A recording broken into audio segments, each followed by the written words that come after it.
जय गुरुदेव जय Bhim. Shri Guru Ravidas mission international के सहयोग के नाल बाबा साहब डॉक्टर भीमराव अंबेडकर जी के परिनिर्वाण दिवस से अज असी कांची टीवी के स्टूडियो विच इकट्ठे हुए हाँ। मैं सब तो पहला प्यारे दर्शकों नूं अज दे आए हुए मेहमानों के नाल रूबरू कराने चाहांगा। सब तो पहला डॉक्टर अंबेडकर मैमोरियल कमेटी के प्रधान मानयोग कौल साहब तरसेम कौल जी साडे विच तशरीफ फरमा ने। मैं कौल जी नूं बेनती करदा और जय भीम जय गुरुदेव कहंदे होया कौल जी अज तुसीं स्टूडियो च आए हैं, अपने बारे और अज दे प्रोग्राम बारे कुछ शब्द साडे नाल साझे करो। थैंक यू चाल साहब। सब तो पहला आप सब नूं नमो बुद्धा, जय गुरुदेव, जय भीम, जय भारत। अज कांची टीवी के माध्यम से वीनस टीवी उत्ते भारत रत्न बाबा साहब डॉक्टर अंबेडकर जी का परिनिर्वाण दिवस मनाउण लई आपां इत्थे आए हाँ। उन्हां नूं श्रद्धांजलियां अर्पण करन लई आए हाँ अते जो लोग बाबा साहब के मिशन लई अपनियां जानां कुर्बान कर गए उन्हां नूं आपां शरधा दे फुੱਲ चढ़ाउण लई। बहुत बहुत मेहरबानी। बाबा साहब की किन्नी पार किरपा आ कि साडे कोल इंग्लैंड दे विच असी बहुत बड़े बड़े अहुदियां ते बैठे हुए हाँ। साडे कोल जज दे अहुदे ते विराजमान मानयोग सुरिंदर झल्ली जी बैठे ने। मैं उन्हां नूं तुहाडे रूबरू करा रहा। सर एक मिनट वास्ते सुरिंदर झल्ली जी। पहला तो इन्हें थोड़ा जा मैं ठीक करना चाहूंगा कि जस्टिस ऑफ पीस है जी। सदियां पिछों कदे कदे इस धरती ते अजिहे महापुरुष जन्म लेंदे हन जो धरती ते हुंदे अत्याचारां विरुद्ध बगावत कर खिलाउंदे हन, बेइंसाफी दे विरुद्ध डट जांदे हन, गरीबां दी आवाज बन जांदे हन, लताड़ियां दी ताकत बन जाते हैं, कमजोरां दी डगोरी बन जाते हैं, गुंगियां दी आवाज बन जाते हैं, मजलूमां दी ढाल बन जाते हैं ते इस धरती ते फैले अंधकार लई अपने सीने अते जिगर दी चरबी बाल के रोशनी फैलाउंदे हन। आउण वालियां पीढ़ियां लई सदियां तक चानण मनारा बन के चले जाते हैं। उन्हां दे जाण तो बाद आउण वाला जमाना उन्हां दी होंद, उन्हां दी आवाज, उन्हां दी सोच किन्ना ही चिर महसूस दा रह जाता है। इहो जिहे ही महापुरुष बाबा साहब डॉक्टर अंबेडकर भारत रत्न बोधी सतव दलितां दे मसीहा जी आए और उन्होंने अपने समाज लई 40 साल संघर्ष किया। 1916 तो लैके 1956 तक उन्होंने अपने समाज की सेवा की। अज असी उन्होंने परिनिर्वाण दिवस से उन्होंने श्रद्धांजलि भेंट करने वास्ते इत्थे स्टूडियो में आए हैं। बहुत मेहरबानी झल्ली साहब। 55 साल हो गए बाबा साहब नूं साडे तो गया होया। दिनों दिन नित चढ़दे सूरज नूं बाबा साहब का नाम चमकदा और चमकदा जा रहा है और विरोधियों का हर लहिंदे सूरज नूं ना डुबदा और डुबदा जा रहा है।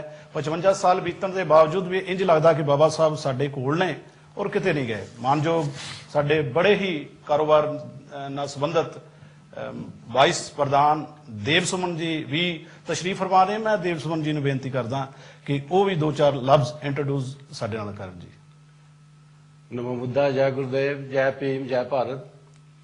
अज आपां इस कांची स्टूडियो दे विच वीनस टीवी के माध्यम तो आपां बाबा साहब डॉक्टर अंबेडकर जी के परिनिर्वाण दिवस वास्ते श्रद्धांजलियां भेंट करन आए हाँ। तो जिस तरह के मैं doctor Ambedkar memorial committee of great Britain वालों मेरे वालों बाबा साहब डॉक्टर अंबेडकर नूं लख लख प्रणाम करदा होया, कोटि कोटि प्रणाम करदा होया उन्होंने श्रद्धांजलि भेंट करदा हाँ, जिन्हां ने सदियां तो दबले कुचले समाज नूं एक ਸਮਾਜਿਕ ਆਜ਼ਾਦੀ ਦਵਾਈ ਤੇ ਆਪਣੀ ਜ਼ਿੰਦਗੀ ਸਾਰੀ ਜ਼ਿੰਦਗੀ ਉਹਨਾਂ ਦੀ ਆਜ਼ਾਦੀ ਦੇ ਬਰਕਰਾਰ ਰੱਖਣ ਵਾਸਤੇ ਲਾਈ। ਤੇ ਅੱਜ ਇਹ ਜੋ ਆਪਾਂ ਪ੍ਰੋਗਰਾਮ ਦੇ ਵਿੱਚ ਸ਼ਾਮਲ ਹੋਏ ਹਾਂ ਤੇ ਸਭ ਤੋਂ ਪਹਿਲਾਂ ਕਿ ਜਿਸ ਤਰ੍ਹਾਂ ਕਿ ਆਪਾਂ ਬਾਬਾ ਸਾਹਿਬ ਕਹਿੰਦੇ ਸੀ ਕਿ ਸਭ ਤੋਂ ਪਹਿਲਾਂ ਪੜ੍ਹਾਈ ਜਿਹੜੀ ਐਜੂਕੇਸ਼ਨ ਜਿਹੜੀ ਹੈ ਉਹ ਸਭ ਤੋਂ ਜ਼ਰੂਰੀ ਹੈ। ਜਦੋਂ ਆਦਮੀ ਕੋਲ ਐਜੂਕੇਸ਼ਨ ਆਉਂਦੀ ਹੈ, ਐਜੂਕੇਸ਼ਨ ਦੇ ਨਾਲ ਉਹਦੇ ਕੋਲ ਗਿਆਨ ਵੱਧਦਾ ਹੈ, ਗਿਆਨ ਵੱਧਦਾ ਹੈ ਤੇ ਉਹਨੂੰ ਆਪਣੇ ਇਤਿਹਾਸ ਦਾ ਪਤਾ ਲੱਗਦਾ ਹੈ। ਬਹੁਤ ਮਿਹਰਬਾਨੀ ਜੀ। ਹੌਲੀ ਹੌਲੀ ਬਹੁਤ ਸਾਰੇ ਕੁਐਸਚਨ ਤੁਹਾਡੇ ਨਾਲ ਹੋਰ ਵੀ ਸਾਂਝੇ ਕੀਤੇ ਜਾਣਗੇ। ਸਾਡੇ ਕੋਲ ਡੋਗਰ ਸੰਧੂ ਜੀ ਤਸ਼ਰੀਫ ਫਰਮਾ ਨੇ, ਨਿਰਮਲ ਚੰਦਰ ਜੀ ਬੜੇ ਅੱਛੇ ਬੁਲਾਰੇ ਨੇ, ਉਹ ਵੀ ਤਸ਼ਰੀਫ ਫਰਮਾ ਨੇ, ਰਾਮ ਪ੍ਰਕਾਸ਼ ਜੱਖੂ ਜੀ, ਮੂਰਤੀ ਮਾਲ ਜੀ, ਦੀਸ਼ ਦਾਦਰਾ ਜੀ, ਮਨਜਿੰਦਰ ਕਲੇਰ ਜੀ ਸਟੂਡੀਓ ਦੇ ਵਿੱਚ ਤਸ਼ਰੀਫ ਫਰਮਾ ਨੇ। ਮੈਂ ਬੇਨਤੀ ਕਰਦਾ ਇਹਨਾਂ ਸਾਥੀਆਂ ਨੂੰ ਕਿ ਉਹ ਬਾਬਾ ਸਾਹਿਬ ਦੇ ਪ੍ਰੀ ਨਿਰਮਾਣ ਦਿਵਸ ਨੂੰ ਯਾਦ ਕਰਦਿਆਂ ਕੁਝ ਫੁੱਲ ਉਹਨਾਂ ਦੇ ਚਰਨਾਂ 'ਚ ਭੇਂਟ ਕਰਨਾ ਚਾਹੁੰਦੇ ਨੇ। ਸਭ ਤੋਂ ਪਹਿਲਾਂ ਬਾਬਾ ਸਾਹਿਬ ਦੀ ਤਸਵੀਰ ਤੇ ਫੁੱਲ ਅਰਪਣ ਕਰਨਗੇ।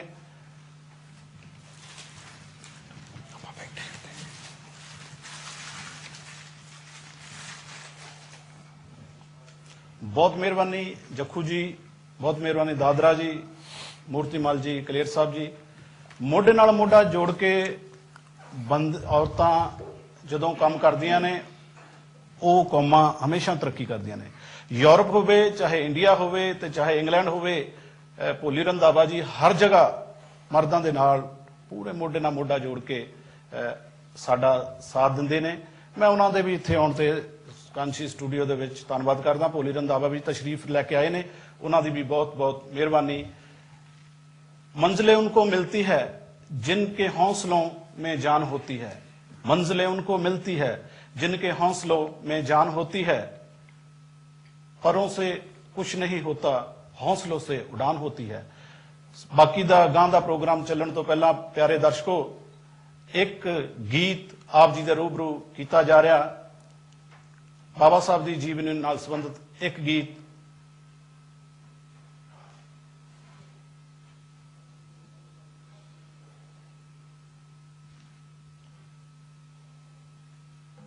दी कमाई वे अपनी गवा के वे तू लखां दी बनाई वे, लखां दी बनाई वे। तन पीमा तन, तन पीमा तन तेरी तन दी कमाई वे अपनी गवा के वे तू लखां दी बनाई वे, लखां दी बनाई वे। तन पीमा तन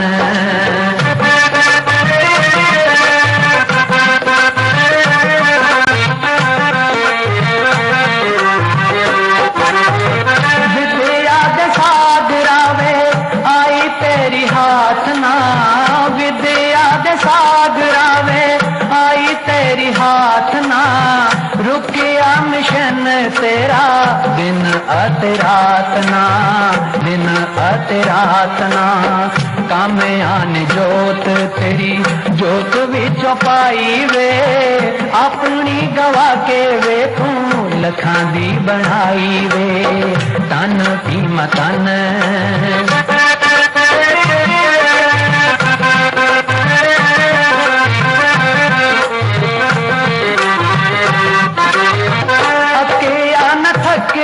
तू हिम्मत न हारिया, अकेया न थकिया तू हिम्मत न हारिया। भीम तेरी मेहनता ने नवा चंद चाड़िया, नवा चंद चाड़िया। मान दाए हिंद अज, मान दाए हिंद अज जेदी रोशनाई वे अपनी गवा के वे तू लखां दी बनाई वे, लखां दी बनाई वे। तन पीमा तन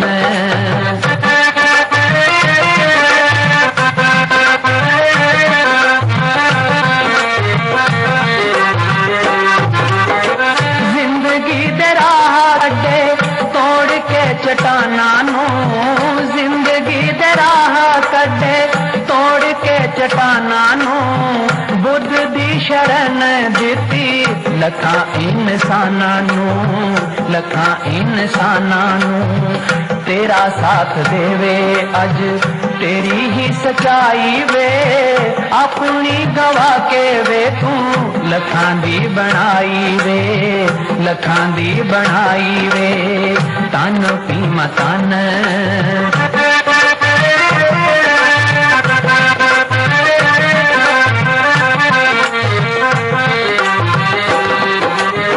रतू रब मन्ना अज तेरी तस्वीर नूं, रतू रब मन्ना अज तेरी तस्वीर नूं, ताके बनाया वे ते नवी तकदीर नूं, नवी तकदीर नूं। तेरी ता कलम अगे, तेरी ता कलम अगे चुप गई खुदाई वे अपनी गवा के वे तू लखां दी बनाई वे, लखां दी बनाई वे। तन भीमा तन, तन भीमा तन तेरी तन दी कमाई वे अपनी गवा के वे तू लखां दी बनाई वे, लखां दी बनाई वे। तन भीमा तन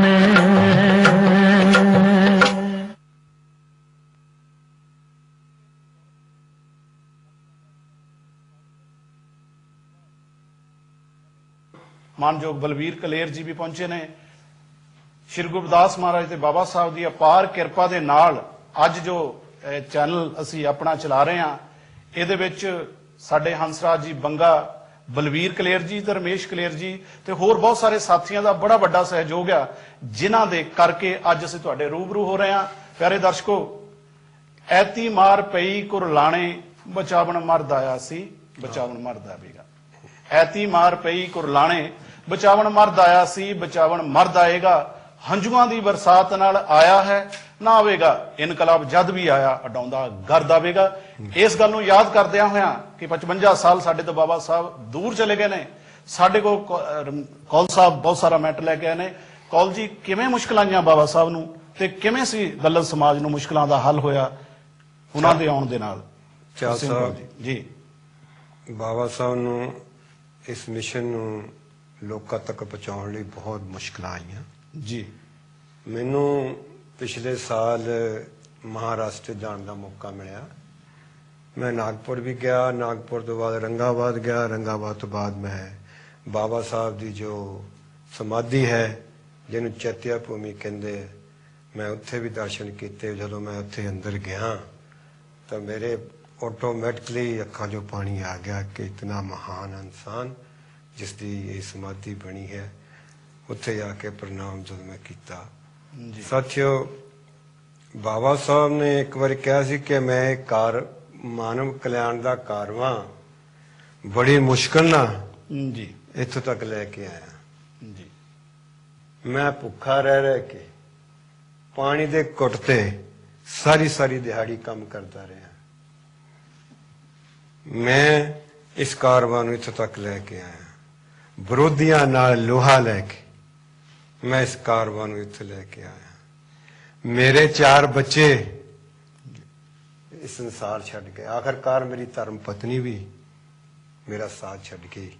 ਪਰ ਜਿਸ ਮਨੋਰਥ ਨੂੰ ਮੈਂ ਲੈ ਕੇ ਅੱਗੇ ਵਧਿਆ ਸੀ, ਉਸ ਮਨੋਰਥ ਤੋਂ ਮੈਂ ਪਿੱਛੇ ਨਹੀਂ ਹਟਿਆ। ਤੋ ਸਾਥੀਓ, ਉਹਨਾਂ ਨੂੰ ਮੁਸ਼ਕਲਾਂ ਜੋ ਆਈਆਂ, ਬਹੁਤ ਆਈਆਂ।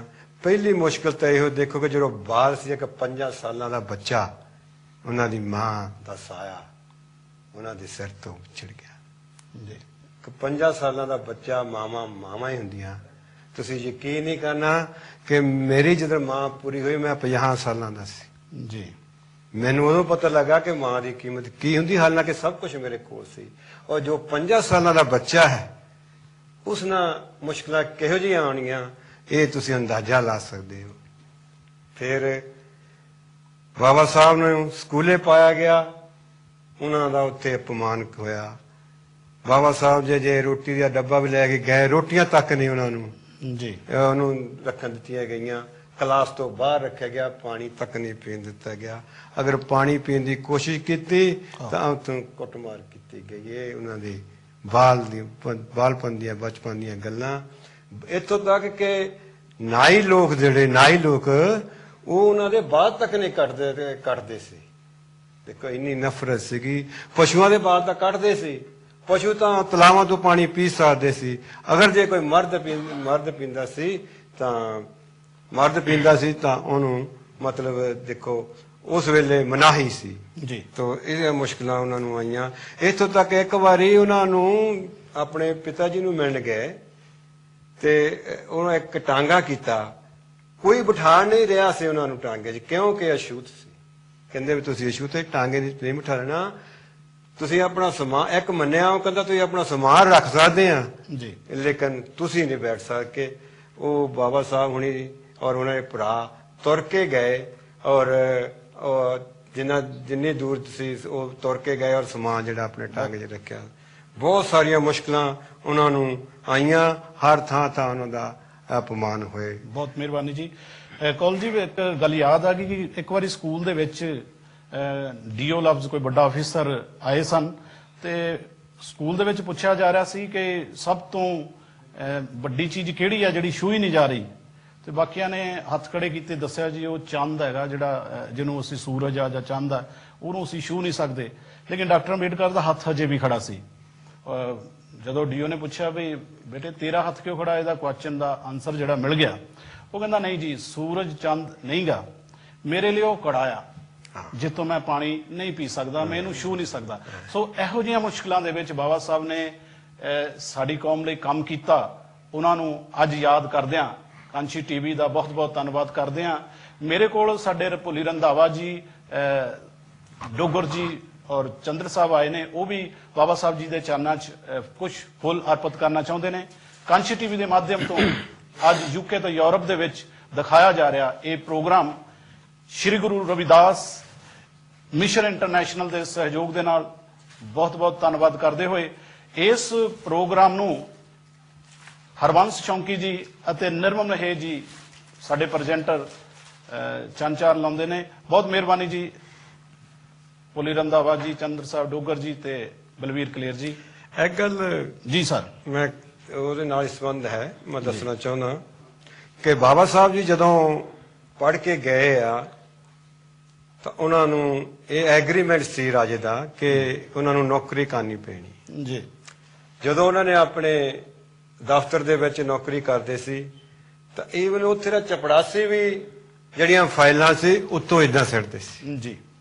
ਇੰਨਾ ਅਪਮਾਨ ਜੀ। ਇੱਕ ਹੋਰ ਇੱਥੇ ਨਾਲ ਮੈਂ ਦੱਸ ਦੇਣਾ ਚਾਹੁੰਦਾ ਕਿ ਉਹਨਾਂ ਨੂੰ ਰਹਿਣ ਲਈ ਕੋਈ ਜਗ੍ਹਾ ਨਹੀਂ ਮਿਲ ਰਹੀ ਸੀ ਜੀ। ਇੱਕ ਪਾਰਸੀ ਸਰਾਂ ਸੀ ਜਿੱਥੇ ਉਹਨਾਂ ਨੂੰ ਰਹਿਣ ਲਈ ਜਗ੍ਹਾ ਮਿਲੀ, ਪਰ ਜਦੋਂ ਉਹਨਾਂ ਨੂੰ ਪਤਾ ਲੱਗਾ ਕਿ ਇਹ ਇੱਕ ਛੂਤ ਹੈ ਤਾਂ ਉਹਨਾਂ ਨੂੰ ਉਸੇ ਰਾਤ ਨੂੰ ਉਹਦਾ ਸਮਾਨ ਕੱਢ ਕੇ ਬਾਹਰ ਸੜਕ ਤੇ ਸਿੱਟ ਦਿੱਤਾ ਔਰ ਉਹਨਾਂ ਨੇ ਸਾਰੀ ਰਾਤ ਤੱਕ ਦਰਖਤ ਦੇ ਥੱਲੇ ਕੱਟੀ।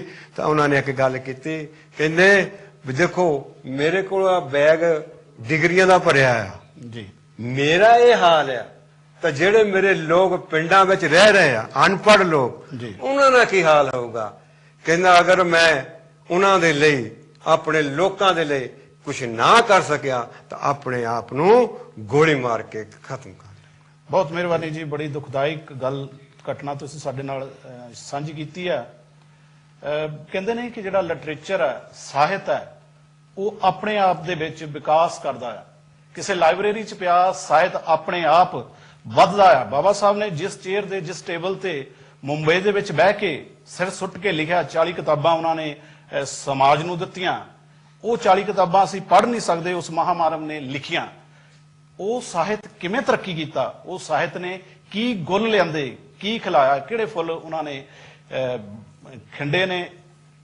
ਸਾਹਿਬ ਸ਼੍ਰੀ ਕਾਂਸ਼ੀ ਰਾਮ ਨੇ 2 ਕਿਤਾਬਾਂ ਪੜ੍ਹ ਕੇ ਪੂਰੇ ਭਾਰਤ ਦੇ ਵਿੱਚ ਇਹੋ ਜਿਹਾ ਰਿਜ਼ਲਟ ਦਿੱਤਾ ਕਿ ਅੱਜ ਯੂਪੀ ਦੇ ਵਿੱਚ ਬਹੁਜਨ ਸਮਾਜ ਪਾਰਟੀ ਨੇ ਇੱਕ ਬਹੁਤ ਵੱਡਾ ਆਪਣਾ ਸਰਕਾਰ ਖੜੀ ਕੀਤੀ ਆ। ਸੋ ਇਸ ਤਰ੍ਹਾਂ ਸਾਹਿਤ ਜਿਹੜਾ ਆ, ਲਿਟਰੇਚਰ ਜਿਹੜਾ ਉਹ ਆਪਣੇ ਆਪ ਵਿੱਚ ਵਿਕਾਸ ਕਰਦਾ ਆ। ਮੈਂ ਮਾਨਯੋਗ ਸਾਡੇ ਕੋਲ ਸੁਰਿੰਦਰ ਝੱਲੀ ਜੀ ਬੈਠੇ ਨੇ, ਉਹਨਾਂ ਕੋਲੋਂ ਪੁੱਛਾਂਗਾ ਕਿ ਬਾਬਾ ਸਾਹਿਬ ਦੀਆਂ ਜੋ ਬੁੱਕਾਂ ਨੇ, ਉਹ ਕੁਝ ਬੁੱਕਾਂ ਜਿਹੜੀਆਂ ਹਿੰਦੂਵਾਦੀ ਸਮਾਜ ਦੇ ਲੋਕਾਂ ਨੇ ਪ੍ਰਕਾਸ਼ਿਤ ਨਹੀਂ ਹੋਣ ਦਿੱਤੀਆਂ, ਉਹਨਾਂ ਬਾਰੇ ਸ਼ਾਰਟ ਦੇ ਵਿੱਚ ਸਾਨੂੰ ਦੱਸਣ ਜੀ। ਚਲ ਸਾਹਿਬ, ਅੱਜ ਬਾਬਾ ਸਾਹਿਬ ਦਾ ਨਾਮ ਰਹਿ ਕੇ ਇੱਕ ਸਿਧਾਂਤ ਬਣ ਗਿਆ ਜੀ। ਬਾਬਾ ਸਾਹਿਬ ਸਾਡੇ ਵਿੱਚੋਂ ਚਲੇ ਗਏ, ਲੇਕਿਨ ਬਾਬਾ ਸਾਹਿਬ ਨੇ ਸਭ ਤੋਂ ਮਾਰ ਕੇ ਦਾ ਜਿਹੜਾ ਕੰਮ ਕੀਤਾ, ਉਹ ਆਪਣੇ ਵਿਚਾਰਾਂ ਨੂੰ ਕਲਮਬੰਦ ਕਰ ਗਏ। ਉਹਨਾਂ ਨੇ ਸਾਡੇ ਲਈ ਇੱਕ ਐਸਾ ਭੰਡਾਰ ਛੱਡ ਦਿੱਤਾ ਜਿਸ ਨੂੰ ਸਾਂਭਣਾ ਹੁਣ ਅੰਬੇਡਕਰ ਦੇ ਪੈਰੋਕਾਰਾਂ ਦੀ ਜ਼ਿੰਮੇਵਾਰੀ ਬਣਦੀ ਆ। ਮਹਾਰਾਸ਼ਟਰ ਦੀ ਸਰਕਾਰ ਨੇ 26 ਵੋਲੀਅਮ ਉਹਨਾਂ ਦੇ ਵਿਚਾਰਾਂ ਦੇ ਪ੍ਰਕਾਸ਼ਿਤ ਕੀਤੇ ਹਨ, ਲੇਕਿਨ ਉਹ ਵੋਲੀਅਮ ਵਿੱਚੋਂ ਬਹੁਤ ਵੱਡੇ ਸੀਗੇ, ਉਹਨਾਂ ਨੂੰ ਛੋਟੇ ਕਰਕੇ ਹੁਣ 40 ਵੋਲੀਅਮ ਉਹਨਾਂ ਦੇ ਛਪ ਚੁੱਕੇ ਨੇ। ਬਾਬਾ ਸਾਹਿਬ ਦੀ ਸੈਂਟੀਨਰੀ ਤੇ 1991 ਦੇ ਵਿੱਚ doctor Ambedkar foundation, ministry of social justice and employment, government of India ਵੱਲੋਂ ਇਹ ਵਾਅਦਾ ਕੀਤਾ ਗਿਆ ਸੀ ਕਿ ਭਾਰਤ ਦੀਆਂ ਨੌਜਵਾਨਾਂ ਦੇ ਵਿੱਚ ਬਾਬਾ ਸਾਹਿਬ ਜੀ ਦੇ ਵਿਚਾਰਾਂ ਨੂੰ ਪ੍ਰਕਾਸ਼ਿਤ ਕੀਤਾ ਜਾਵੇਗਾ। ਇਸ ਕੰਮ ਵਾਸਤੇ ਉਹਨਾਂ ਨੇ 9 ਕਰੋੜ ਰੁਪਈਆ ਉਹਨਾਂ ਨੂੰ ਦਿੱਤਾ ਸੀ। ਪੰਜਾਬੀ ਦੇ ਵਿੱਚ ਜਿਹੜੀਆਂ ਕਿਤਾਬਾਂ ਉਹਨਾਂ ਦੀਆਂ ਸਿਰਫ 3 ਉਲਥਾ ਹੋਈਆਂ ਅੱਜ ਤੋਂ 18 ਸਾਲ ਪਹਿਲਾਂ, ਲੇਕਿਨ ਉਸ ਤੋਂ ਬਾਅਦ ਕੋਈ ਕਿਤਾਬ ਪ੍ਰਕਾਸ਼ਿਤ ਨਹੀਂ ਹੋਈ। ਮੈਨੂੰ ਅਪ੍ਰੈਲ ਦੇ ਵਿੱਚ ਮੈਂ ਇੰਡੀਆ ਗਿਆ ਤਾਂ ਕੁਝ ਇੱਕ ਮੌਕਾ ਮਿਲਿਆ, ਜਿਹੜੇ ਉਹਨਾਂ ਦੇ ਫਸਟ ਆਫੀਸਰ ਔਨ ਡਿਊਟੀ ਸੀ, ਉਹਨਾਂ ਕੋਲੋਂ ਪਤਾ ਲੱਗਿਆ ਕਿ 20 ਸਾਲਾਂ ਵਿੱਚ ਉਹ 9 ਕਰੋੜ ਰੁਪਈਆ ਵੱਧ ਕੇ 165 ਕਰੋੜ ਰੁਪਈਆ ਬਣ ਚੁੱਕਿਆ। ਪੈਸੇ ਦੀ ਕੋਈ ਘਾਟ ਨਹੀਂ, ਲੇਕਿਨ ਕਿਤਾਬਾਂ ਨਹੀਂ ਛਪ ਰਹੀਆਂ। ਮੈਨੇ ਉਹਨਾਂ ਦੇ ਕੋਲ ਬੇਨਤੀ ਕੀਤੀ ਕਿ ਮੈਨੂੰ ਡਾਕਟਰ ਅੰਬੇਡਕਰ ਫਾਊਂਡੇਸ਼ਨ ਦੇ ਡਾਇਰੈਕਟਰ ਨਾਲ ਮਿਲਾਓ। ਉਹਨਾਂ ਦੇ ਨਾਲ ਅਪਾਇੰਟਮੈਂਟ ਬਣਾ ਕੇ ਦਿੱਲੀ ਮੇਰੀ 4 ਘੰਟੇ ਉਹਨਾਂ ਦੇ ਨਾਲ ਗੱਲਬਾਤ ਹੋਈ ਔਰ ਉਹਨਾਂ ਨੂੰ ਕਨਵਿੰਸ ਕੀਤਾ ਗਿਆ ਕਿ ਪੰਜਾਬੀ ਦੇ ਵਿੱਚ ਉਲਥਾ ਕਰਨ ਵਾਸਤੇ ਅਸੀਂ ਤੁਹਾਨੂੰ ਰਾਈਟਰ ਦਿੰਦੇ ਆ, ਤੁਸੀਂ ਬਾਬਾ ਸਾਹਿਬ ਦੀਆਂ ਕਿਤਾਬਾਂ ਜਿਹੜੀਆਂ ਉਹ ਛਪਵਾਓ। ਜੋ ਪੰਜਾਬੀ ਦੇ ਵਿੱਚ ਕਿਤਾਬਾਂ ਛਪਦੀਆਂ ਨੇ, ਉਹਨਾਂ ਦੇ ਚੇਅਰਮੈਨ ਡਾਕਟਰ ਲੇਖਰਾਜ ਪਰਵਾਨਾ ਜੀ ਹਨ। ਉਹਨਾਂ ਨੂੰ ਸੱਦ ਕੇ ਚੰਡੀਗੜ੍ਹ ਦੇ ਵਿੱਚ ਕਿਸਾਨ ਭਵਨ ਦੇ ਵਿੱਚ ਇੱਕ ਮੀਟਿੰਗ ਹੋਈ, ਜਿੱਥੇ ਉਹਨਾਂ ਨੂੰ ਰਾਈਟਰ ਵੀ ਲਿਆਂਦੇ ਗਏ ਔਰ ਉਹਨਾਂ ਦੇ ਨਾਲ ਜਦੋਂ ਗੱਲਬਾਤ ਕੀਤੀ ਕਿ ਇਹ ਜਿਹੜੇ ਵੋਲੀਅਮ ਆ ਇਹ ਨਿਕਲਣੇ ਚਾਹੀਦੇ ਆ, ਤਾਂ ਉਹਨਾਂ ਨੇ ਕੁਝ ਠੰਡੀ ਮੱਠੀ ਜੇ ਗੱਲ ਕਰਕੇ ਜੀ 14 ਵੋਲੀਅਮ ਤੱਕ ਬਣ ਰਹੇ ਆ, ਸਾਰਾ ਹੋ ਰਿਹਾ। ਜਦੋਂ ਦੇਖਿਆ ਕਿ ਗੱਲ ਕਿਸੇ ਤਰ੍ਹਾਂ ਬਣ ਨਹੀਂ ਰਹੀ ਤਾਂ ਜੋ ਵਿਨੇ ਕੁਮਾਰ ਪੌਲ ਜੀ ਹਨ, ਜੋ ਡਾਇਰੈਕਟਰ ਹਨ, ਉਹਨਾਂ ਨੇ ਕਿਹਾ ਵੀ ਇਸ ਤਰ੍ਹਾਂ ਕਰੋ, ਤੁਸੀਂ ਸਾਨੂੰ 15, 16, 17, 18, 19, 20 6 ਉਹ ਦੇ ਦਿਓ। ਤਾਂ ਉਹ 6 ਜਿਹੜੇ ਆ ਉਹ ਉਹਨਾਂ ਦਾ ਅਨੁਵਾਦ ਜਦੋਂ ਹੋਣਾ ਸ਼ੁਰੂ ਹੋ ਗਿਆ ਤਾਂ ਬਾਅਦ ਦੇ ਵਿੱਚ ਜਦੋਂ ਮੈਂ ਪਤਾ ਕੀਤਾ ਕਿ ਪ੍ਰੋਗਰੈਸ ਕਿੱਥੇ ਤੱਕ ਗਈ ਆ ਤਾਂ ਉਹਨਾਂ ਨੇ ਕਿਹਾ ਕਿ ਉਹ ਜੀ ਸਾਡੇ ਕੋਲ ਤਾਂ 32 ਵੋਲੀਅਮ ਤਿਆਰ ਆ। ਉਹਨਾਂ ਨੇ ਕਿਹਾ ਜੇ ਤਿਆਰ ਆ ਤਾਂ ਸਾਨੂੰ ਲਿਆ ਕੇ ਦਿਓ। ਜਾਣੀ ਕਿ ਉਹ ਗੱਲ ਨੂੰ ਫਿਰ ਠੰਡੇ ਬਸਤੇ ਦੇ ਵਿੱਚ ਪਾ ਦਿੱਤਾ ਗਿਆ। ਤੁਸੀਂ ਮੈਨੂੰ ਇਹ ਦੱਸੋ, ਕਿਉਂਕਿ ਤੁਸੀਂ ਸਭ ਜਾਣਦੇ ਹੋ ਕਿ 20 ਸਾਲਾਂ ਦੇ ਵਿੱਚ 5 ਸਾਲਾਂ ਵਿੱਚ ਪੈਸੇ ਡਬਲ ਹੋ ਜਾਂਦੇ ਆ। ਸਿੱਧਾ ਜਿਹਾ ਹਿਸਾਬ ਆ, ਜੇ ਇਹਨੂੰ 4 ਗੁਣਾ ਕਰ ਲਿਆ ਜਾਵੇ, 9 ਦੂਣੀ 18, 18 ਦੂਣਾ 36, 36 ਦੂਣਾ 72, 72 ਦੂਣਾ 144, ਉਸ 9 ਕਰੋੜ ਦਾ 144 ਦਾ ਇਦਾਂ ਬਣ ਗਿਆ। ਲੇਕਿਨ ਵਿੱਚ ਇੱਕ ਇਹੋ ਜਿਹਾ ਸਮਾਂ ਵੀ ਆਇਆ ਸੀ ਜਦੋਂ 3 ਸਾਲਾਂ ਬਾਅਦ ਪੈਸੇ ਡਬਲ ਹੋ ਜਾਂਦੇ ਸੀ। ਇਸ ਕਰਕੇ ਉਹ ਪੈਸਾ ਅੱਜ 165 ਕਰੋੜ ਰੁਪਇਆ ਪਿਆ, ਲੇਕਿਨ ਨੀਅਤ ਨਾ ਸਾਫ਼ ਹੋਣ ਕਰਕੇ ਉਹ ਸਭ ਕੁਝ ਹੋ ਨਹੀਂ ਰਿਹਾ। ਤੁਸੀਂ ਇਹ ਦੱਸੋ ਕਿ ਜੇਕਰ ਉਹ 9 ਕਰੋੜ ਦਾ 165 ਕਰੋੜ ਰੁਪਇਆ ਬਣ ਸਕਦਾ ਤਾਂ ਜੇਕਰ ਬਾਬਾ ਸਾਹਿਬ ਦੇ ਵਿਚਾਰ ਲੋਕਾਂ ਵਿੱਚ ਚਲੇ ਜਾਂਦੇ ਤਾਂ ਕਿੰਨੀ ਕ੍ਰਾਂਤੀ ਆ ਜਾਂਦੀ। ਪਿਆਰੇ ਦਰਸ਼ਕੋ, ਬ੍ਰੇਕ ਲਈ ਸਾਨੂੰ ਇੱਥੇ ਕੁਝ ਸਮੇਂ ਲਈ ਰੁਕਣਾ ਪੈ ਰਿਹਾ। ਬ੍ਰੇਕ ਤੋਂ ਬਾਅਦ ਫਿਰ ਮਿਲਦੇ ਹਾਂ ਕਾਂਸ਼ੀ ਟੀਵੀ ਤੇ।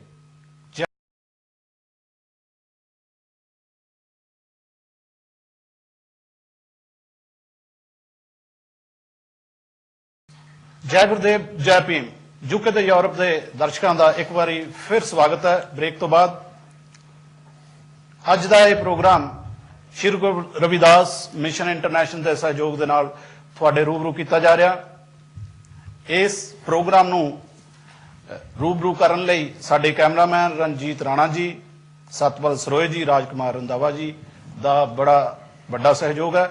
ਉਹਨਾਂ ਦਾ ਧੰਨਵਾਦ ਕਰਦੇ ਕਰਦੇ ਅਸੀਂ ਮਾਨਯੋਗ ਦੇਵਰਾਜ ਸੁਮਨ ਜੀ ਦੇ ਨਾਲ ਰੂਬਰੂ ਹੋਵਾਂਗੇ। ਕਹਿੰਦੇ ਨੇ ਕਿ ਹਾਥੀ ਬਹੁਤ ਜ਼ਿਆਦਾ ਜਦੋਂ ਵਿਗੜ ਜਾਂਦਾ ਤਾਂ ਉਹਦਾ ਮੁਹਾਵਤ ਉਹਦਾ ਮਾਲਕ ਆਉਂਦਾ, ਉਹਦੇ ਆ ਕੇ ਪੈਰ ਦੇ ਵਿੱਚ ਸੰਗਲ ਪਾ ਦਿੰਦਾ ਤਾਂ ਉਹ ਖੁੰਖਾਰ ਬਣਿਆ ਹਾਥੀ ਇੱਕ ਨਿੱਕੇ ਜਿਹੇ ਸੰਗਲ ਨਾਲ ਆਪਣੇ ਆਪ ਨੂੰ ਵੱਝਿਆ ਸਮਝਦਾ ਆ। ਇਸ ਦਾ ਮਤਲਬ ਹੈ ਕਿ ਮੈਂਟਲੀ ਸਲੇਵਰੀ ਜਿਹੜੀ ਆ, ਸਾਡੀ ਮਾਨਸਿਕ ਗੁਲਾਮੀ ਜਿਹੜੀ ਆ, ਉਹ ਸਾਨੂੰ ਜ਼ਿਆਦਾ ਪਰੇਸ਼ਾਨ ਕਰਦੀ ਆ। ਮੇਰੇ ਬੜੇ ਹੀ ਅੱਛੇ ਦੋਸਤ ਦੇਵਰਾਜ ਜੀ ਸੁਮਨ ਸਾਡੇ ਬੈਠੇ ਨੇ, ਮੈਂ ਉਹਨਾਂ ਨੂੰ ਬੇਨਤੀ ਕਰਦਾ ਕਿ ਡਾਕਟਰ ਅੰਬੇਦਕਰ ਜੀ ਦੇ ਮਿਸ਼ਨ ਨਾਲ ਉਹ ਕਿਵੇਂ ਜੁੜੇ, ਉਸ ਬਾਰੇ 2-4 ਲਫ਼ਜ਼ ਸਾਡੇ ਨਾਲ ਸਾਂਝੇ ਕਰਨ। ਦੇਵਰਾਜ ਸੁਮਨ ਜੀ। ਸ਼ੁਕਰੀਆ ਚਾਲ ਸਾਹਿਬ। ਨਮੋ ਬੁੱਧਾ, ਜੈ ਗੁਰਦੇਵ, ਜੈ ਭੀਮ, ਜੈ ਭਾਰਤ।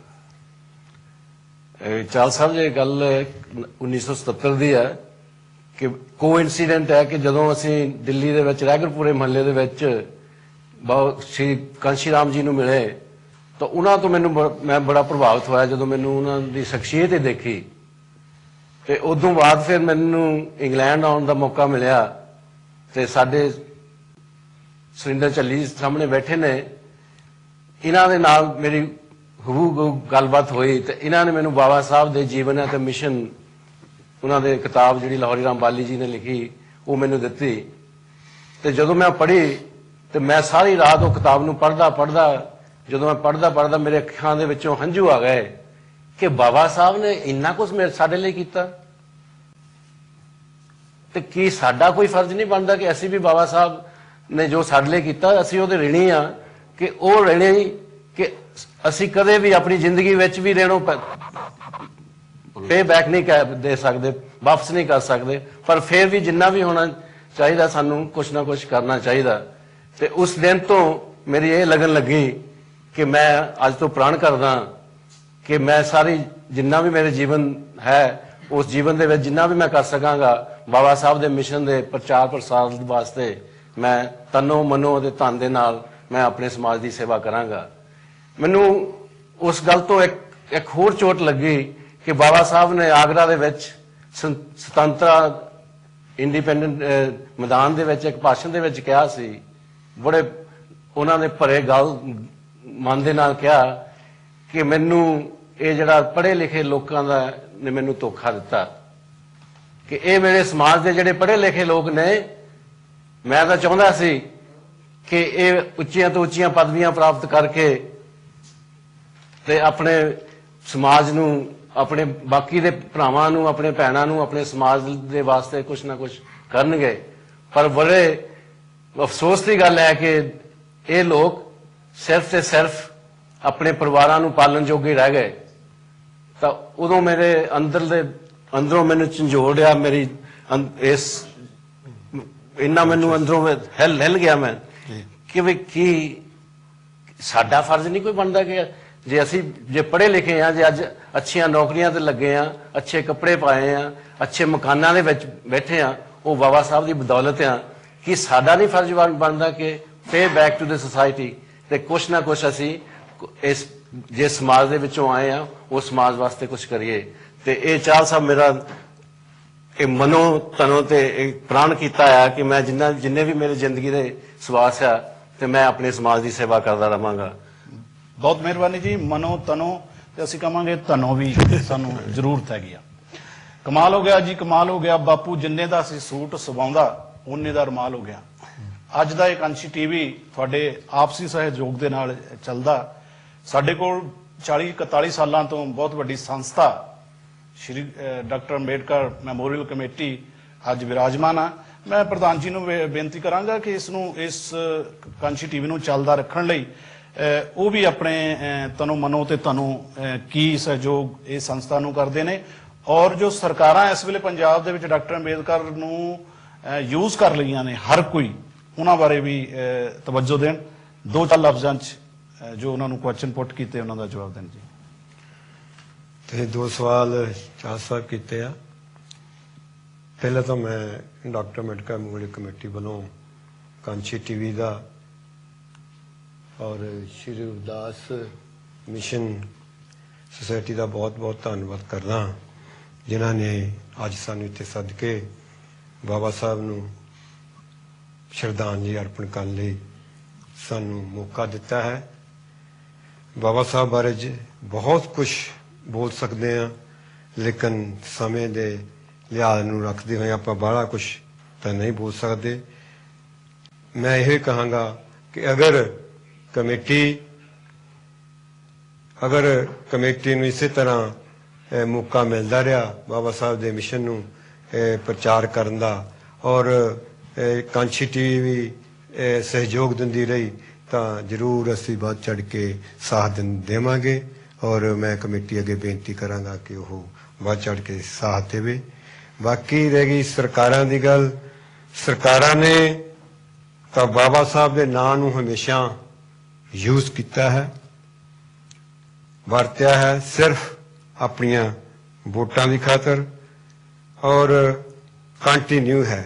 ਹਾਂ, ਪਰ ਇੱਕ ਗੱਲ ਮੈਂ ਜ਼ਰੂਰ ਕਹਾਂਗਾ ਚਾਹ ਸਾਹਿਬ ਜੀ ਕਿ ਬਾਬਾ ਸਾਹਿਬ ਨੇ ਇਹ ਕਿਹਾ ਸੀ ਕਿ ਆਪਣੀਆਂ ਕੰਧਾਂ ਤੇ ਲਿਖ ਲਓ ਕਿ ਅਸੀਂ ਹੁਕਮਰਾਨ ਬਣਨਾ। ਕੌਮ ਬਣਨਾ ਹੈ। ਮੈਂ ਇੱਥੇ ਇੱਕ ਕਵਿਤਾ ਲਿਖੀ ਸੀ, ਅਗਰ ਯਾਦ ਹੋ ਤਾਂ ਮੈਂ ਪੜ੍ਹ ਦੇਵਾਂ। ਜੀ ਬਿਲਕੁਲ ਪੜਾਂਗੇ। 2 ਮਿੰਟ ਲਈ ਅਸੀਂ ਹੋਰ ਪਾਸੇ ਵੀ ਜਾਣਾ ਪੈਣਾ ਸਾਨੂੰ। आओ के भरम रख ले दीदारे बहारा का, तुम पात में छुप जाओ हम शाख में डल जाएं।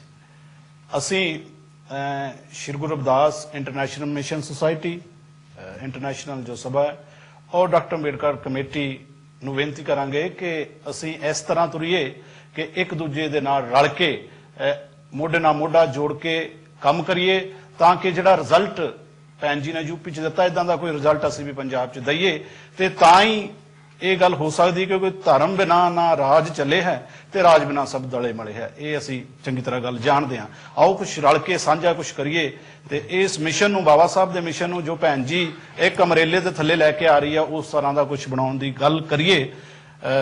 ਤੁਸੀਂ ਜਾਣਦੇ ਹੋ ਕਿ ਪ੍ਰੇਰਨਾ ਸਥਲ ਜਿਹੜਾ 2600 ਕਰੋੜ ਦਾ ਭੈਣ ਜੀ ਨੇ ਬਣਾ ਕੇ ਦਲਿਤ ਸਮਾਜ ਦੇ ਸਾਰੇ ਪੁਰਸ਼ਾਂ ਨੂੰ ਉੱਥੇ ਇਕੱਠਿਆਂ ਕਰ ਦਿੱਤਾ ਔਰ ਦੱਸਤਾ ਵੀ ਇਸ ਤਰੀਕੇ ਦੇ ਨਾਲ ਅਸੀਂ ਇਕੱਠੇ ਹੋ ਸਕਦੇ ਹਾਂ। ਇੱਕ ਯੂਨੀਵਰਸਿਟੀ ਜੋ ਏਸੀ ਯੂਨੀਵਰਸਿਟੀ ਬਣਾ ਕੇ ਪੂਰੀ ਦੁਨੀਆ ਦੀ ਸਭ ਤੋਂ ਪਹਿਲੀ ਯੂਨੀਵਰਸਿਟੀ ਹੈ ਜਿਹੜੀ ਪੂਰੀ ਵਿਗ ਹੈ। ਔਰ ਜੇਕਰ ਸਾਡੀ ਕਦੇ ਯੂਨੀਵਰਸਿਟੀ ਤਕਸ਼ਿਲਾ 2.5 ਵੀ ਸੀ ਤਾਂ ਉਹਦੇ ਮੁਕਾਬਲੇ 'ਚ ਇੱਕ ਸਰਕਾਰ ਨੇ ਦੇ ਦਿੱਤੀ ਆ। ਸੋ ਸਾਡੇ ਕੋਲ ਮਾਨਯੋਗ ਕੱਲੀ ਜੀ ਬੈਠੇ ਨੇ, ਉਹ ਵੀ ਕੁਝ ਐਜੂਕੇਸ਼ਨ ਤੇ ਗੱਲ ਕਰਨਾ ਚਾਹੁੰਦੇ, ਕਿਉਂਕਿ ਬਾਬਾ ਸਾਹਿਬ ਨੇ ਵੀ ਕਿਹਾ ਸੀ ਕਿ ਦਲਿਤ ਜਿੰਨੀ ਦੇਰ ਪੜ੍ਹਦੇ ਨਹੀਂ ਉਨੀ ਦੇਰ ਤਰੱਕੀ ਨਹੀਂ ਕਰਨਗੇ। ਜੀ ਚਲ ਸਾਹਿਬ, ਜਿਸ ਤਰ੍ਹਾਂ ਕਿ ਪਹਿਲਾਂ ਕਿਹਾ ਕਿ ਮਾਨਸਿਕ ਗੁਲਾਮੀ ਦਾ ਖਤਮ ਹੋਣਾ ਬਹੁਤ ਜ਼ਰੂਰੀ ਹੈ। ਬਾਬਾ ਸਾਹਿਬ ਨੇ ਦੀਆਂ ਨਜ਼ਰਾਂ ਦੇ ਵਿੱਚ ਐਜੂਕੇਟ ਕੌਣ ਆ, ਹੂ ਇਜ਼ ਐਜੂਕੇਟਿਡ, ਉਹਨਾਂ ਨੇ ਸਿੱਖਿਆ ਨੂੰ 4 ਹਿੱਸਿਆਂ ਦੇ ਵਿੱਚ ਵੰਡਿਆ। ਅਕਸ਼ਰ ਸਿੱਖਿਆ, ਸ਼ਾਸਤਰ ਸਿੱਖਿਆ, ਸ਼ਸਤਰ ਸਿੱਖਿਆ ਤੇ ਐਸਟ੍ਰੋਲੋਜੀ। ਜਾਨੀ ਜੇਕਰ ਕਿਸੇ ਨੇ MA ਕਰ ਲਈ ਜਾਂ PhD ਕਰ ਲਈ, ਉਹਦੀ ਮਾਨਸਿਕ ਗੁਲਾਮੀ ਖਤਮ ਨਹੀਂ ਹੋਈ, ਉਹ ਸਿਰਫ ਉਹਦੇ ਕੋਲ ਅੱਖਰਾਂ ਦੀ ਸਿੱਖਿਆ ਆਈ ਹੈ, ਅਕਸ਼ਰ ਸਿੱਖਿਆ ਹੈ ਉਹ ਜੀ। ਤੇ ਉਸ ਤੋਂ ਬਾਅਦ ਆ ਸ਼ਾਸਤਰ ਸਿੱਖਿਆ।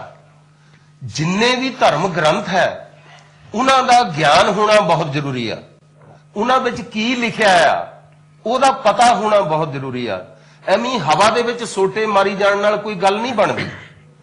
ਉਸ ਤੋਂ ਬਾਅਦ ਸ਼ਸਤਰ ਸਿੱਖਿਆ, ਅੱਜ ਦੇ ਜੋ ਵੈਪਨ ਨੇ, ਐਟਮ ਬੰਬ ਕਿੱਦਾਂ ਬਣਦਾ, ਹਾਈਡਰੋਜਨ ਬੰਬ ਕਿੱਦਾਂ ਬਣਦਾ, ਨਾਈਟ੍ਰੋਜਨ ਬੰਬ ਕਿੱਦਾਂ ਬਣਦਾ, 303 ਦੀ ਗੋਲੀ ਕਿੱਦਾਂ ਬਣਦੀ ਆ, ਇਹਦੀ ਕੀ ਮਾਰ ਆ, ਇਹਨਾਂ ਚੀਜ਼ਾਂ ਦਾ ਵੀ ਗਿਆਨ ਹੋਣਾ ਚਾਹੀਦਾ। ਉਸ ਤੋਂ ਬਾਅਦ ਆ ਜੋ ਵਾਯੂਮੰਡਲ ਹੈ, ਦਿਨ ਕਿੱਦਾਂ ਬਣਦਾ, ਰਾਤ ਕਿੱਦਾਂ ਬਣਦੀ, ਹਵਾ ਵਿੱਚ ਕਿਹੜੀਆਂ ਕਿਹੜੀਆਂ ਗੈਸਾਂ ਨੇ, ਧਰਤੀ ਸੂਰਜ ਦੁਆਲੇ ਕਿਸ ਤਰ੍ਹਾਂ ਘੁੰਮਦੀ ਆ, ਚੰਦਰਮਾ ਧਰਤੀ ਦੁਆਲੇ ਕਿਸ ਤਰ੍ਹਾਂ ਘੁੰਮਦਾ, ਸ਼ਨੀ ਕਿੱਥੇ ਆ, ਮੰਗਲ ਕਿੱਥੇ ਆ, ਇਹਨਾਂ ਦਾ ਵੀ ਗਿਆਨ ਹੋਣਾ ਚਾਹੀਦਾ। ਜਦੋਂ ਇਹ ਚਾਰੇ ਚੀਜ਼ਾਂ ਮਿਲਦੀਆਂ ਫਿਰ ਉਹ ਜਿਹੜਾ ਬੰਦਾ ਆ ਉਹਨੂੰ ਕੋਈ ਬੇਵਕੂਫ ਨਹੀਂ ਬਣਾ ਸਕਦਾ। ਹੀ ਇਜ਼ ਏ ਐਜੂਕੇਟਡ ਪਰਸਨ, ਕਿਉਂਕਿ ਉਹਨੂੰ ਹਰ ਚੀਜ਼ ਦਾ ਪਤਾ ਆ। ਉਹਨੂੰ ਬਾਬਾ ਸਾਹਿਬ ਕਹਿੰਦੇ ਆ ਕਿ ਹੀ ਇਜ਼ ਏ ਐਜੂਕੇਟਡ ਪਰਸਨ। ਬਹੁਤ ਮਿਹਰਬਾਨੀ ਚੱਲੀ ਸਾਹਿਬ। ਸਕੂਲ ਵਿੱਚ ਭੈਣ ਜੀ ਆਵੇ ਜਾਂ ਨਾ ਆਵੇ, ਸਾਡੇ ਬੱਚਿਆਂ ਨੇ ਸਾਡੇ ਵਾਂਗੂ ਪੜ੍ਹ ਪੁੜ ਜਾਣਾ। ਸੋ ਸਕੂਲ ਦੀ ਐਜੂਕੇਸ਼ਨ ਹੋਣੀ ਬਹੁਤ ਜ਼ਰੂਰੀ ਹੈ।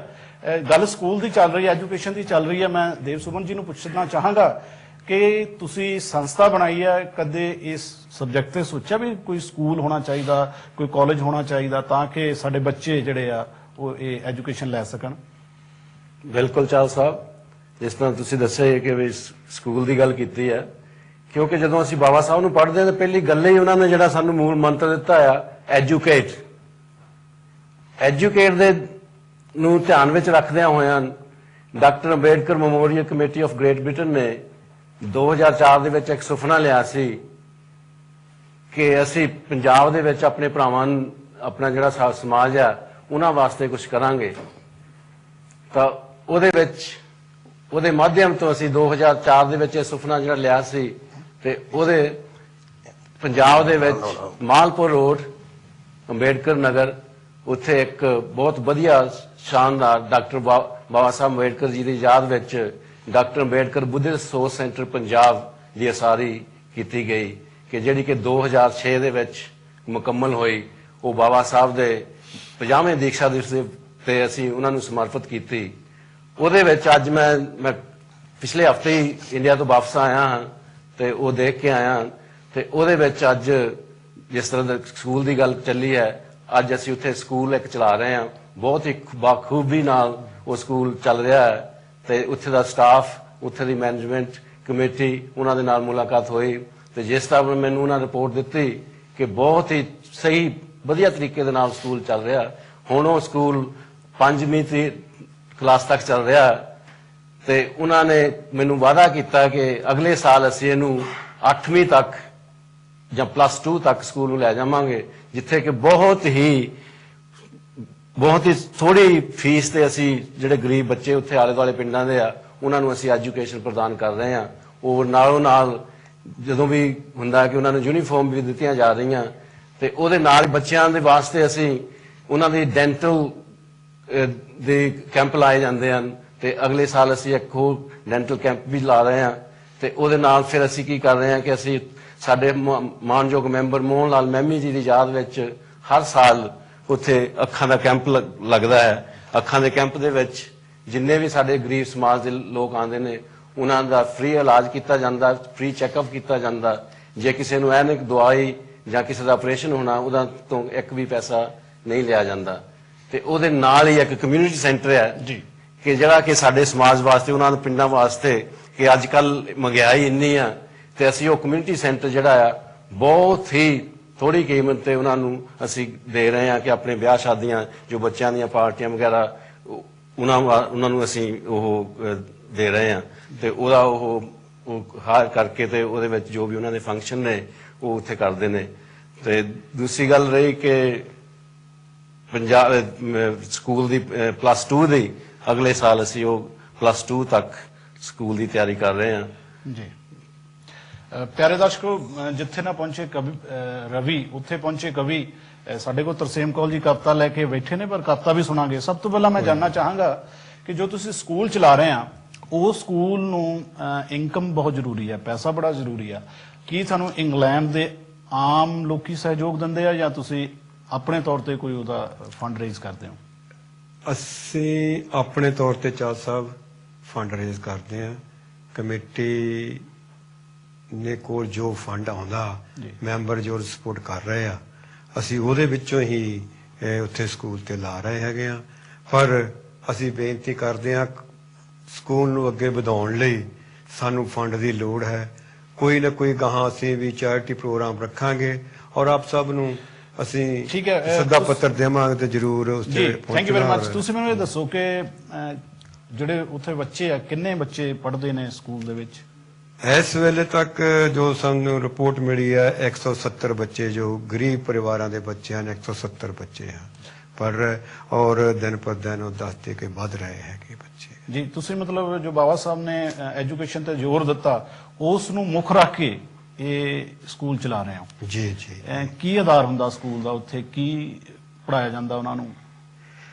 ਉਹਨਾਂ ਨੂੰ ਜਿਹੜੀ ਸਿੱਖਿਆ ਹੈ ਆਪਣੇ ਸਿੱਖਿਆ ਪ੍ਰਣਾਲੀ ਦੀ ਉਹ ਪੜਾਈ ਜਾਂਦੀ ਆ, ਪਰ ਉਹ ਨਾਲ ਹੀ ਨਾਲ ਉਹਨਾਂ ਨੂੰ ਬਾਬਾ ਸਾਹਿਬ ਦੀਆਂ ਜੋ ਸੇਇੰਗ ਹੈਗੇ ਬਾਬਾ ਸਾਹਿਬ ਬਾਰੇ ਵੀ ਦੱਸਿਆ ਜਾ ਰਿਹਾ ਹੈ। ਔਰ ਨਾਲ ਹੀ ਨਾਲ ਜੋ ਬਾਬਾ ਸਾਹਿਬ ਨੇ ਸਾਨੂੰ ਸਮਾਜ ਨੂੰ ਬਦਲਣ ਲਈ ਆਪਣੇ ਧਾਰਮਿਕ ਜੋ ਸਾਨੂੰ ਧਰਮ ਦਿੱਤਾ ਹੈ, ਜੋ 14 ਅਕਤੂਬਰ 1956 ਨੂੰ ਬਾਬਾ ਸਾਹਿਬ ਨੇ 5 ਲੱਖ ਲੋਕਾਂ ਦੇ ਨਾਲ ਨਾਗਪੁਰ ਦੀ ਪਵਿੱਤਰ ਧਰਤੀ ਦੇ ਉੱਤੇ ਅਪਣਾਇਆ ਸੀ, ਉਸ ਧਰਮ ਦੀ ਵੀ ਸਿੱਖਿਆ ਦਿੱਤੀ ਜਾਂਦੀ ਹੈ ਬੱਚਿਆਂ ਨੂੰ। ਥੈਂਕ ਯੂ ਵੈਰੀ ਮਚ ਜੀ। ਮੈਂ ਚਾਹਾਂਗਾ ਕਿ ਤੁਸੀਂ ਆਪਣੀ ਕਵਿਤਾ ਵੀ ਹੁਣ ਜਾਂਦੇ ਜਾਂਦੇ ਰੂਬਰੂ ਕਰ ਦਿਓ। ਕਵਿਤਾ ਤੋਂ ਪਹਿਲਾਂ ਜੀ ਚਾਹ ਸਾਹਿਬ, ਮੈਂ ਇਹ ਦੱਸਣਾ ਚਾਹੁੰਦਾ ਕਿ ਕੱਲ ਨੂੰ doctor Ambedkar memorial committee of great Britain ਵੱਲੋਂ ਬਾਬਾ ਸਾਹਿਬ ਜੀ ਦਾ ਜੋ ਪਰਿਨਿਰਵਾਣ ਦਿਵਸ ਹੈ ਉਹ ਬੁੱਧ ਵਿਹਾਰ ਅਪਰ ਜੋਤ ਸਟਰੀਟ ਵੋਲਹੈਂਪਟਨ ਵਿੱਚ ਧੂਮਧਾਮ ਨਾਲ ਮਨਾਇਆ ਜਾ ਰਿਹਾ ਹੈ।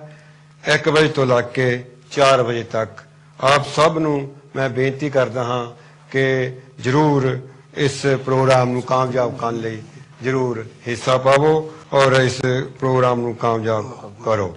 ਤੇ ਕਵਿਤਾ ਜੋ ਮੇਰੀ ਹੈ ਉਹ ਹੈ ਕਿ ਬਾਬਾ ਸਾਹਿਬ ਹੁਣੀ ਜਦ ਇੱਕ ਵਾਰੀ ਸਪੀਚ ਕਰਨ ਲੱਗੇ ਤਾਂ ਉਹਨਾਂ ਨੇ ਦੇਖਿਆ ਕਿ ਨੰਗੇ ਤੜੰਗੇ ਲੋਕ ਉੱਥੇ ਆਏ ਆ, ਨਾ ਉਹਨਾਂ ਨੂੰ ਕੋਈ ਕੱਪੜੇ ਪਾਏ ਆ ਤੇ ਨਾ ਉਹਨਾਂ ਨੂੰ ਕੋਈ ਭੁੱਖੇ ਹੈਗੇ ਆ, ਤੇ ਉਹ ਕਹਿੰਦੇ ਇਦਾਂ ਦੀ ਜ਼ਿੰਦਗੀ ਨਾਲ ਉਦੋਂ ਹੀ ਕਿਉਂ ਨਹੀਂ ਤੁਸੀਂ ਜੰਮਦੇ ਹੀ ਮਰ ਜਾਂਦੇ, ਮੇਰੇ ਤੱਕ ਉਹ ਦੇਖ ਨਹੀਂ ਹੁੰਦੇ।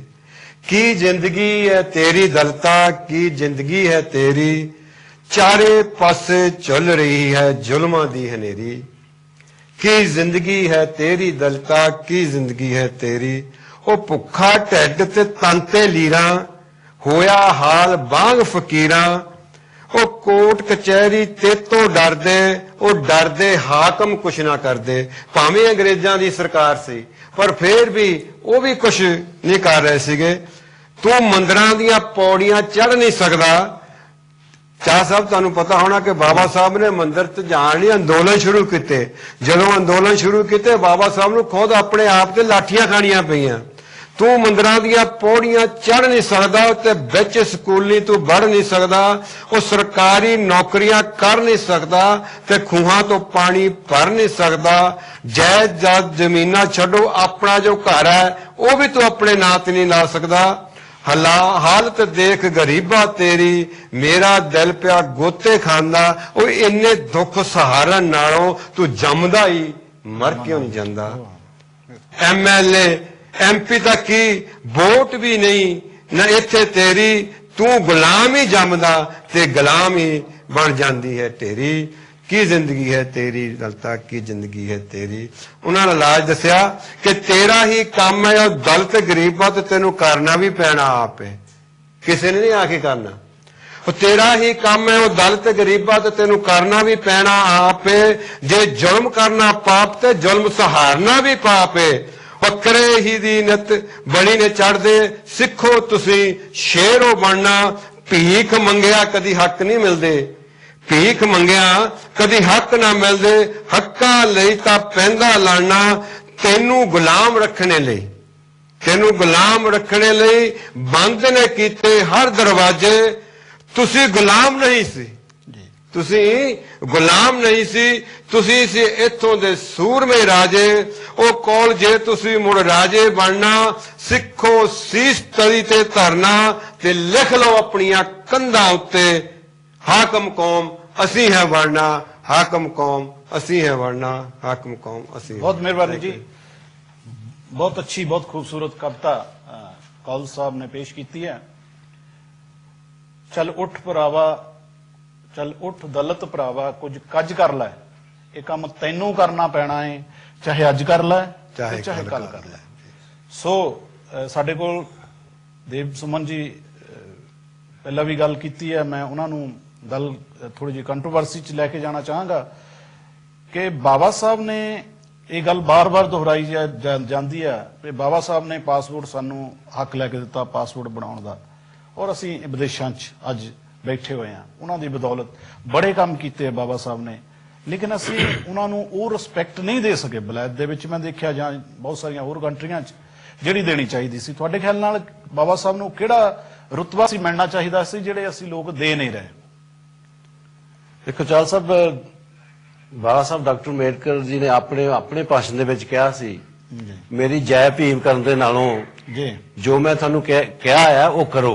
ਜੀ ਅਸੀਂ ਤਾਂ ਅਸਲੀ ਜੋ ਸੱਚੀ ਸ਼ਰਧਾਂਜਲੀ ਜਿਹੜੀ ਅੱਜ ਅਸੀਂ ਬਾਬਾ ਸਾਹਿਬ ਨੂੰ ਭੇਟ ਕਰ ਸਕਦੇ ਹਾਂ ਉਹ ਇਹ ਹੀ ਹੈ ਕਿ ਜੋ ਬਾਬਾ ਸਾਹਿਬ ਨੇ ਸਾਨੂੰ ਕਿਹਾ ਹੈ ਉਹ ਕਰੋ। ਉਹਦਾ ਕੀ ਹੈ ਕਿ ਉਹ ਸਾਨੂੰ ਮਤਲਬ ਇੱਕ ਫਾਰਮੂਲਾ ਦੇ ਕੇ ਗਏ ਹੈ, ਐਜੂਕੇਟ, ਐਜੀਟੇਟ, ਆਰਗੇਨਾਈਜ਼। ਪਹਿਲਾਂ ਪੜ੍ਹੋ, ਆਪਣੇ ਇਤਿਹਾਸ ਨੂੰ ਜਾਣੋ, ਇਤਿਹਾਸ ਜਾਣ ਕੇ ਫਿਰ ਤੁਹਾਨੂੰ ਪਤਾ ਲੱਗ ਜਾਏਗਾ ਕਿ ਸਾਡਾ ਸਮਾਜ ਨੇ ਕਿੰਨੀਆਂ ਤਕਲੀਫਾਂ ਦੇ ਵਿੱਚ ਚੱਲੀਆਂ, ਤਾਂ ਫਿਰ ਤੁਹਾਨੂੰ ਐਜੀਟੇਟ ਕਰੋ। ਜਦੋਂ ਤੁਸੀਂ ਐਜੀਟੇਟ ਕਰੋਗੇ ਤਾਂ ਤੁਹਾਡੇ ਕਾਰਮਾਂ ਦੇ ਨਾਲ ਦੂਸਰੇ ਲੋਕ ਜੁੜਦੇ ਜਾਣਗੇ, ਫਿਰ ਉਹਨੂੰ ਆਰਗੇਨਾਈਜ਼ ਹੋਣਾ ਸ਼ੁਰੂ ਹੋਣਗੇ। ਲੇਕਿਨ ਹੋਇਆ ਕਿ ਅਸੀਂ ਐਜੂਕੇਟ ਵੀ ਹੋ ਗਏ, ਐਜੀਟੇਟ ਵੀ ਸ਼ੁਰੂ ਕਰ ਦਿੱਤੀ, ਲੇਕਿਨ ਜਿਹੜਾ ਜੁੜਨ ਦਾ ਮਸਲਾ ਸੀ ਜੁੜੇ ਨਹੀਂ। ਜੁੜਨ ਲਈ ਬਾਬਾ ਸਾਹਿਬ ਨੇ ਸਾਨੂੰ ਇੱਕ ਪਲੇਟਫਾਰਮ ਦਿੱਤਾ ਹੈ ਜੀ। ਉਸ ਪਲੇਟਫਾਰਮ ਦੇ ਥੱਲੇ ਆ ਕੇ ਜੇ ਆਪਾਂ ਜੁੜ ਕੇ, ਤਾਂ ਮੇਰੇ ਖਿਆਲ ਹੈ ਕਿ ਕੋਈ ਵੀ ਤਾਕਤ ਸਾਨੂੰ ਰੋਕ ਨਹੀਂ ਸਕਦੀ। ਅਸੀਂ ਇੱਕ ਦਿਨ ਜ਼ਰੂਰ ਭਾਰਤ ਦੇ ਹੱਕ ਬਣਾਂਗੇ ਜੀ। ਤੁਹਾਡੀ ਨਜ਼ਰ 'ਚ ਕਿੱਥੇ ਗਲਤੀ ਰਹੀ ਹੈ ਵੀ ਜਿਹੜੇ ਯੂਰਪ ਦੇ ਲੋਕੀ ਆ, ਮੇਰੇ ਖਿਆਲ ਇਟਲੀ ਤਾਂ ਇਸ ਤਰ੍ਹਾਂ ਜੁੜਿਆ ਵੀ ਉਹਨਾਂ ਨੂੰ ਤੋੜਿਆ ਨਹੀਂ ਜਾ ਸਕਦਾ ਬਾਬਾ ਸਾਹਿਬ ਨਾਲੋਂ, ਲੇਕਿਨ ਇੱਥੇ ਦੇ ਲੋਕਾਂ 'ਚ ਬਾਬਾ ਸਾਹਿਬ ਦੀ ਉਹ ਗੱਲ ਨਹੀਂ ਹੈ।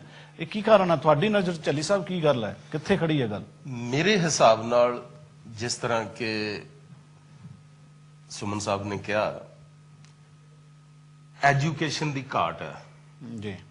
ਸਾਨੂੰ ਛੋਟੀਆਂ ਗੱਲਾਂ ਛੋਟੇ ਦਾਇਰੇ ਵਿੱਚ ਨਹੀਂ ਰਹਿਣਾ ਚਾਹੀਦਾ, ਕਿਉਂਕਿ ਬਾਬਾ ਸਾਹਿਬ ਨੇ ਮਹਾਤਮਾ ਜੋਤੀ ਰਾਓ ਫੂਲੇ ਨੂੰ ਆਪਣਾ ਗੁਰੂ ਮੰਨਿਆ।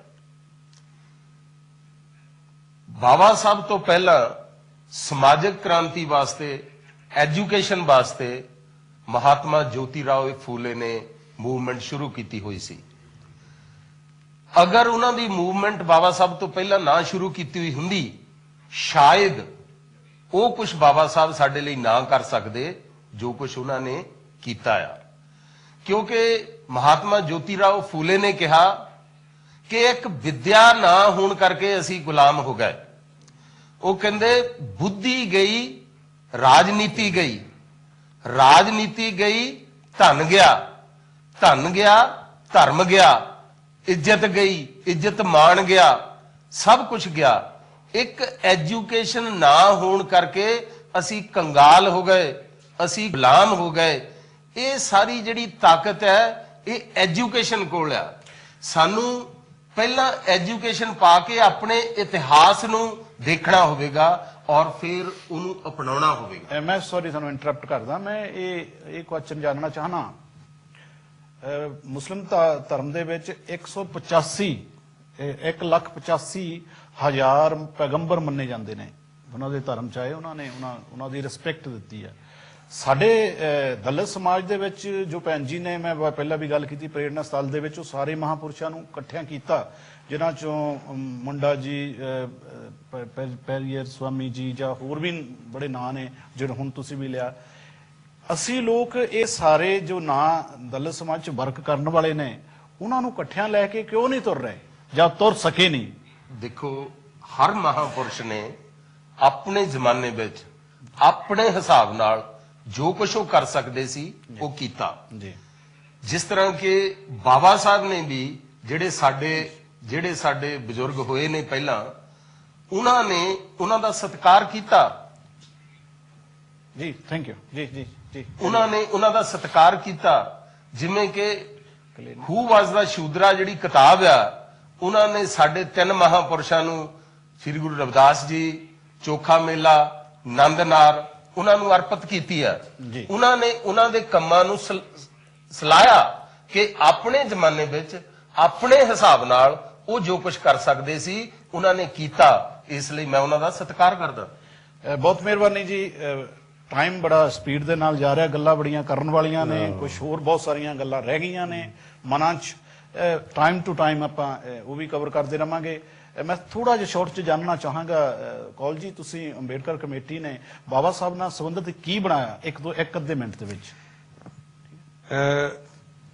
ਚਾਲ ਜੀ, ਅਸੀਂ ਇੱਥੇ ਬੁਲਹਮਟਨ ਦੇ ਵਿੱਚ ਇੱਕ ਬਹੁਤ ਅੱਛਾ ਸੈਂਟਰ ਤਿਆਰ ਕੀਤਾ, ਡਾਕਟਰ ਅੰਬੇਡਕਰ ਬੁੱਧਿਸਟ ਸੈਂਟਰ, ਜਿਸ ਵਿੱਚ ਇੱਕ ਬੁੱਧ ਵਿਹਾਰ ਹੈ, एक बाबा साहब के नाम से कम्यूनिटी सेंटर है और बाबा साहब का स्टैचू भी है और बाबा साहब का मैं अपने म्यूजियम भी है जितों बाबा साहब दी चीज़ां असीं उत्थे साਂਭ के रखियां होईयां हन। तो टाइम टू टाइम उत्थे अपने फंक्शन भी होंदे रहिंदे आ। जिस तरह कल भी फंक्शन असीं बाबा साहब परिणाम दा सीगा, बाबा साहब जन्मदिन रखदे आ, बुद्ध जयंती रखदे आ, तां प्रोग्राम होंदे रहिंदे आ और मैਡੀਟੇਸ਼ਨ ਦੀਆਂ ਕਲਾਸਾਂ भी उत्थे लगदियां हैगियां। म्यूजियम च की है तुहाडे कोल? म्यूजियम ते बाबा साहब ਦੀਆਂ बहुत सारियां चीज़ां ਅਸੀਂ ਰੱਖੀਆਂ। जिस तरह ਉਹਨਾਂ ਦਾ ਜੋ ਪਹਿਲਾਂ ਕੋਟ ਸੀ ਨਾ, ਜਿਹੜਾ ਵਕਾਲਤ ਦਾ ਕੋਟ ਸੀਗਾ, ਉਹ ਵੀ ਹੈਗਾ ਸਾਡੇ ਕੋਲ। ਫਿਰ ਉਹਨਾਂ ਦੀਆਂ ਜੋ सूट है, टाइयां है, जे अपने। थैंक यू वेरी मच जी, बहुत मेहरबानी जी। कुछ गल्लां मैं पहला भी बेनती की है कि करने वालियां सी रह गई ने। उजाले अपनी यादों के हमारे साथ रहने दो, ना जाने जिंदगी की किस गली में शाम हो जाए। प्यारे पाठको, यूके ते यूरोप दे विच तुसीं सानू टीवी कांशी टीवी के माध्यम तो सुन रहे हो और बहुत मेहरबानी। जय भीम, जय गुरुदेव, नमो बुद्धाय निर्माण कर बहुत मेहरबानी।